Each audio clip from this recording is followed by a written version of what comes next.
Had we but world enough and time, this coyness, lady, were no crime. We would sit down and think which way to walk and pass our long love's day. Thou by the Indian Ganges side shouldst rubies find. I by the tide of Humber would complain. I would love you 10 years before the flood, and you should, if you please, refuse till the conversion of the Jews. My vegetable love should grow vaster than empires and more slow. 100 years should go to praise thine eyes and on thy forehead gaze. 200 to adore each breast, but 30,000 to the rest. An age at least to every part, and the last age should grow your heart. For lady, you deserve this state, nor would I love at lower rate. But at my back I always hear time's winged chariot hurrying near, and yonder all before us lie, deserts of vast eternity.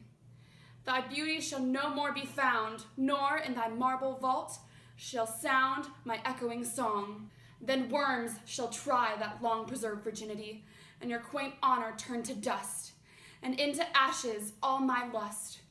The grave's a fine and private place, but none, I think, do there embrace. Now therefore, while the youthful hue sits on thy skin like morning dew, and while thy willing soul transpires at every pore with instant fires, now let us sport us while we may, and now like amorous birds of prey, rather at once our time devour than languish in his slow chapped power. Let us roll all our strength and all our sweetness up into one ball, and tear our pleasures with rough strife through the iron gates of life. Thus, though we cannot make our son stand still, yet we make him run.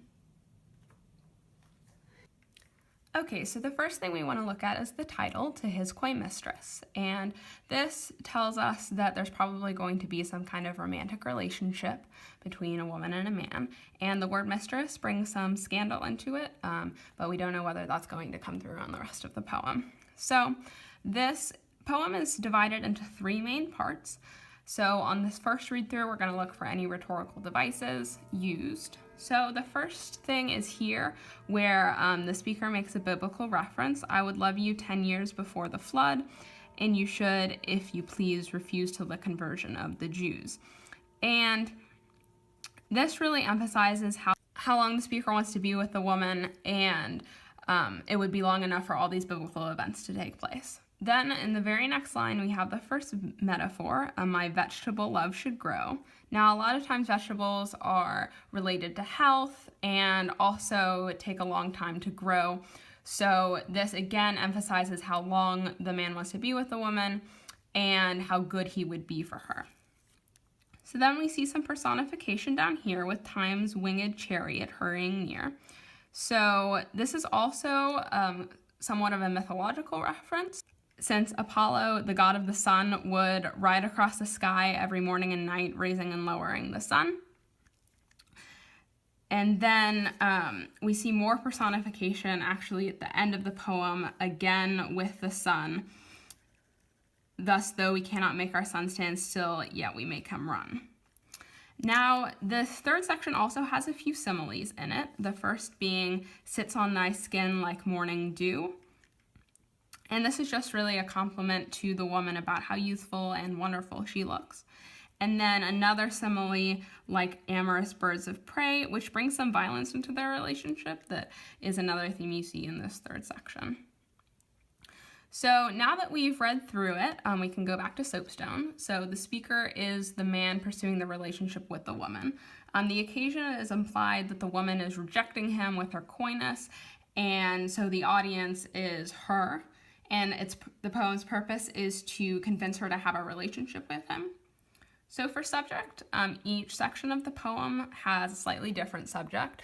The first covers how long he wants to be with her, basically till the end of time, and how good he would be to her. The second is how they're wasting time and that they only really have now, so they might as well be together. And then the third section is more of a compliment to her and just more wooing. So when we go back to tone, we should go back and look for any particular words that denote tone. So the first section is more of a romantic tone, and you can see that through the use of the rhetorical devices. It's very wooing and very romantic. Then the second section has a lot of imagery related to death, like the marble vault, dust, worms, ashes, and the grave. And this shows more of an urgent tone and would bring a little bit of shock to the audience.